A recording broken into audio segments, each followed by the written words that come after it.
I had a great motorcycle ride down from Caroline County through Richmond and out west of Richmond.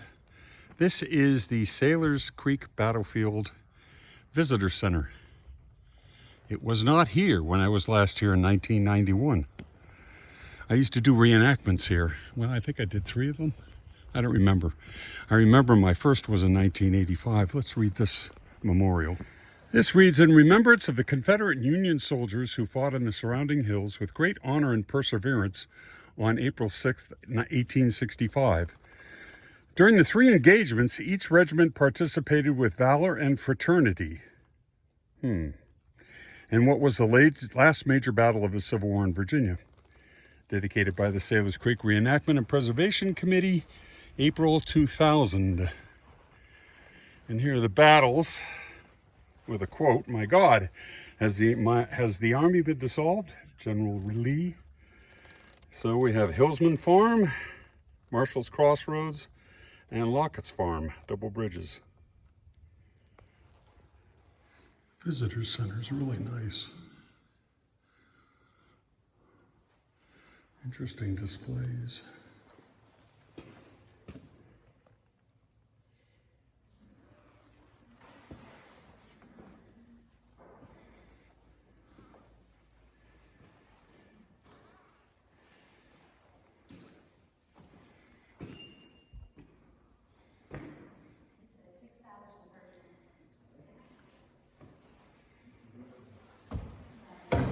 There's Saylor's Creek where I'm at.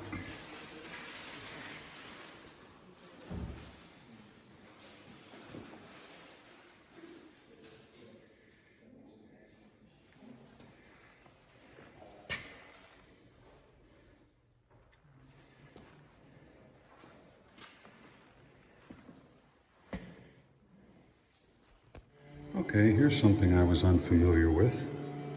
A flank marker. That B with on the blue background. This marker flag was used by Company B of the 138th Regiment, Pennsylvania Volunteer Infantry. These flags were carried in the muzzle of a weapon and used to mark the end of a company-level battle formation. Actually, I'm looking at this picture because I notice that it's by Sidney E. King, who there's a museum for him in Bowling Green, Caroline County, where I live. Yeah. Yeah, apparently he did these.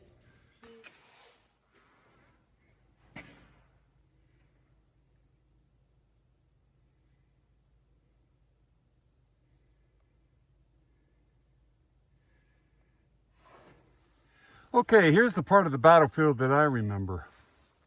There's the Hillsman house up there. And we did our camping and reenactment down in that lower part there in 85 and 91. After marching all over these fields, of course. But this is the main battlefield. We're about 1/8 of a mile from the Hillsman house. Here's the Hillsman house.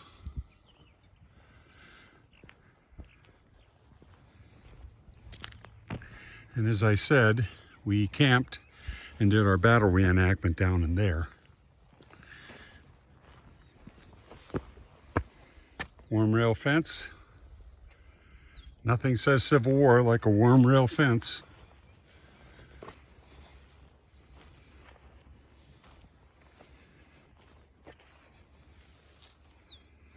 Better shot of the house, which was here during the battle.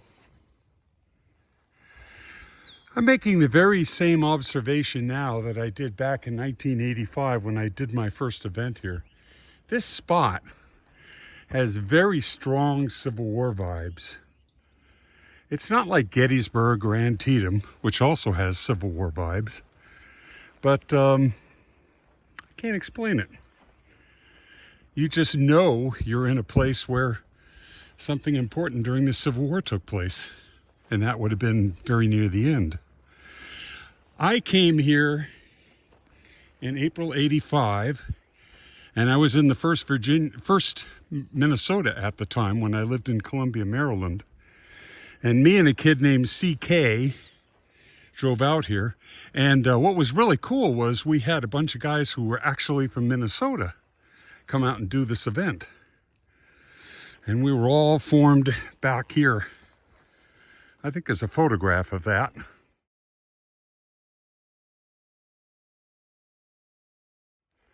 Me and some of the Minnesota guys with CK. This is a very remote spot. So I was 29 years old when I did this event in '85. And I recall being in formation in the ranks with a guy. And he said, at one point, I don't remember where the conversation had been to lead to this, but he said, "I'm 40 years old." And at the time I thought, wow, you're really old to be doing this. Later this month, I turned 67. Hard to believe that much time has passed.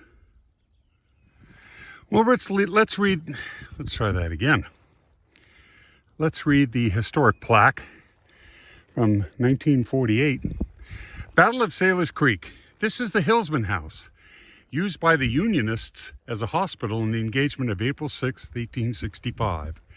From the west side of the creek, the Confederates charged and broke through the Union infantry, but were stopped by the batteries along the hillside here.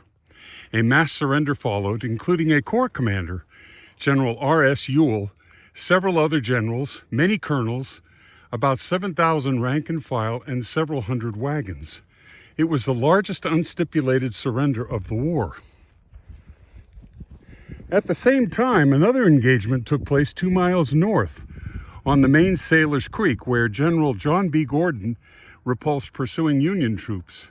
He lost most of his wagons, but saved the majority of his men.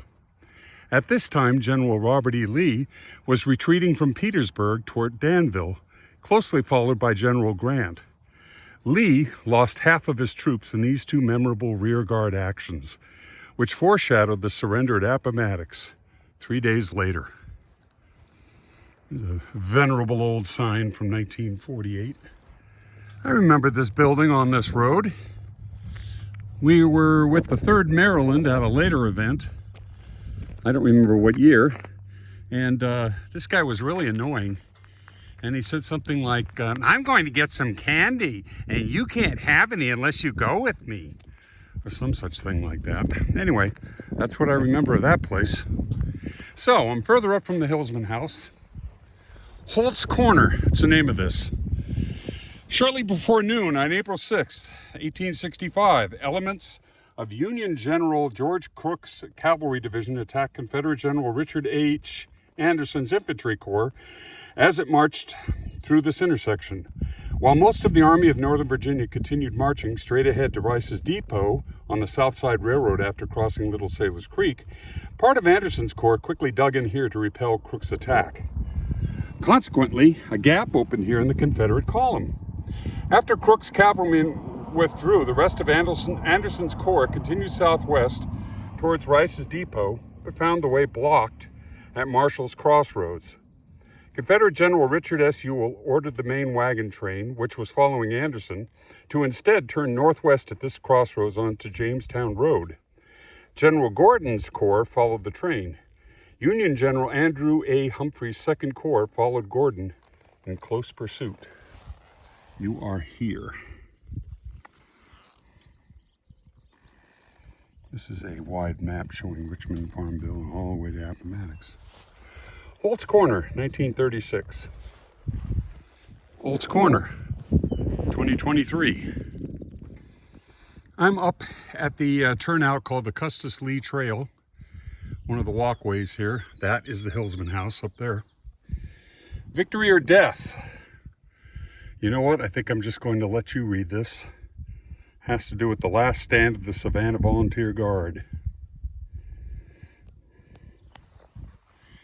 You are here.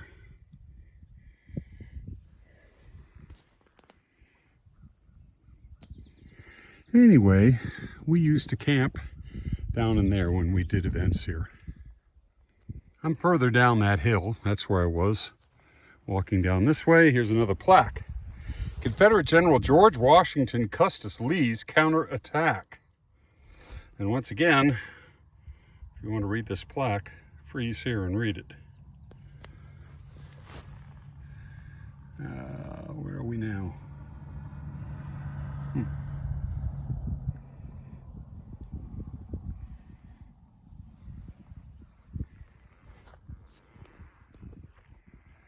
As I recall, during the big 1991 125th anniversary Saylor Creek event, this is where the final federal charge took place, all the reenactors moving from the wood line up, and the Confederates were here. And somewhere on this field was placed a really embarrassing marble or granite memorial. They managed to misspell ultimate. It came out Hewlett-mate. And it was just a puzzling thing. I wonder if it's still here. I suspect they probably took it down when they formalized this area and turned it into the current battlefield park. Anyway, we used to camp down in there. That's where the Federals camped. And I know it's a little odd for me to be remarking about all these reenactment things that took place on an actual Civil War battlefield site, but I'm a reenactment veteran. I'm not a Civil War veteran. My memories of this area are associated with reenacting. So that's what you get. Here's another plaque. General Truman Seymour's 3rd Division Federal 6th Corps Assault. If you want to read it, freeze frame and read it.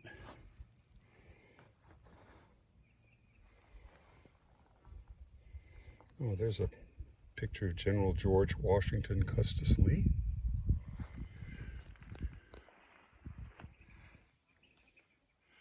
Well, within these woods was the federal camp.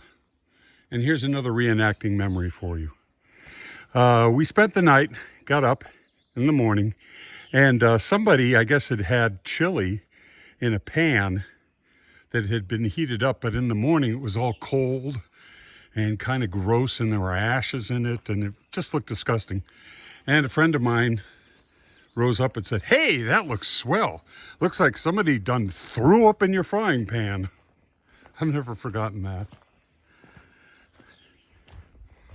But this is along the Seymour Trail, and it happens to parallel the Saylor Creek right over here to my left. See, Seymour Trail, which in turn intersects the road. And my motorcycle is up this road. So I guess that's how I'll get there. Here's another stop, the Lockett House. Here around the home of James S. Lockett, desperate fighting occurred near sundown on April 6th, when the Union Corps, commanded by General Humphreys, almost overwhelmed General Gordon's Confederate Corps. The house, just across the road, still bears the scars of battle. Here's the Lockett House. And there's the Harley motorcycle. Gordon's Corps, which served as the rear guard for the Army of Northern Virginia, also protected the Confederate wagon train. To avoid the fighting near the Hillsman House, the train was rerouted first to the northwest and then south on this road. At the bottom of this hill, where double bridges crossed Little Sailor's Creek and Big Sailor's Creek, the wagon train bogged down. Humphreys first drove Gordon from his position here, then pressed him across the creek. By the end of the battle, as the sun was setting, the Confederates had lost some 1,700 men, most of them as prisoners, to the Federals' 536. The remnant of Gordon's Corps continued its march to Farmville, but about 300 wagons and 70 ambulances fell into Union hands. After the fighting ended for the night, the Lockett House became a field hospital. General Robert E. Lee, after witnessing the rout of his army here at the Hillsman House and at the Marshall Farm with 8 generals and about 1,770 men captured, exclaimed, "My God, has the army been dissolved?" Well, not quite. Here's a nice map for you to look at. Here's the fields around the Lockett House. Here's another sign. Next stop, Double Bridges, 0.7 miles. I got stung by a wasp on the way over here. I've never been stung by a wasp. I don't know if I'm allergic to that sort of thing or not, but I took an antihistamine. Seems like a good idea. And there's a stone here that says, "Here Lee fought his last battle, April 6th, 1865. Ewell almost won a great victory, but was overwhelmed by Sheridan."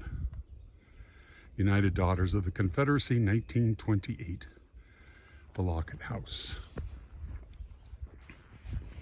Let's go to the next site. Double Bridges. In this low ground, the Confederate column and wagon train became bogged down while crossing Saylor's Creek. The Union forces in pursuit then assailed the Southerners and captured a large number of prisoners and wagons before darkness put an end to the fighting. Late in the afternoon of April 6th, 1865, the Confederate wagon train that had passed Holt's Corner and then turned south at James S. Lockett's farm towards Rice's Station began crossing the two bridges here across Little Sailor's Creek and Big Sailor's Creek in this low ground. The wagons, which jammed the narrow road and small bridges, soon bogged down. Behind this roadblock to the north, General John B. Gordon's corps took up positions near the Lockett House as Union General Andrew Humphreys closed in with his 2nd Corps.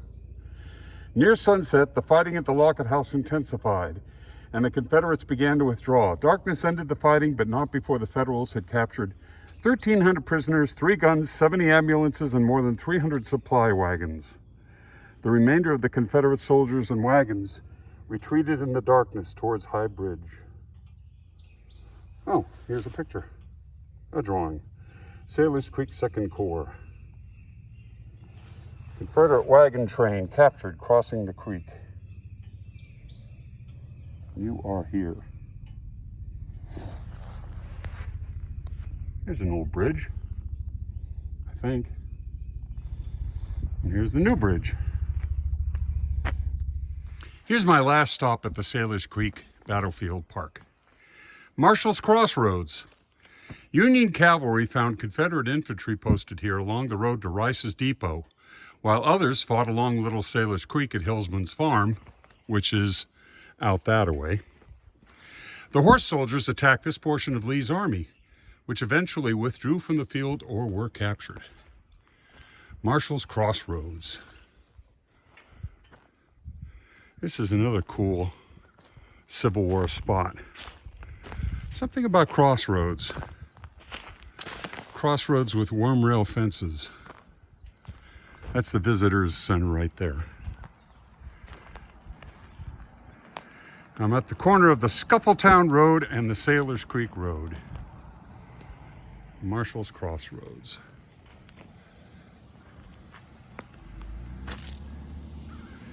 I guess this is always kind of what I envisioned a Civil War battlefield to look like when I was a kid.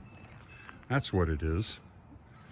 I must have been informed by a couple of episodes of The Twilight Zone or some CBS special or something. Anyway, cool battlefield. Glad I came down here. Good motorcycle ride. So if you're in the mood for a Civil War battlefield that is not one of the big ones like Antietam, Manassas, or Gettysburg, come to Sailor's Creek, check it out. A lot of fun. And now, time for lunch.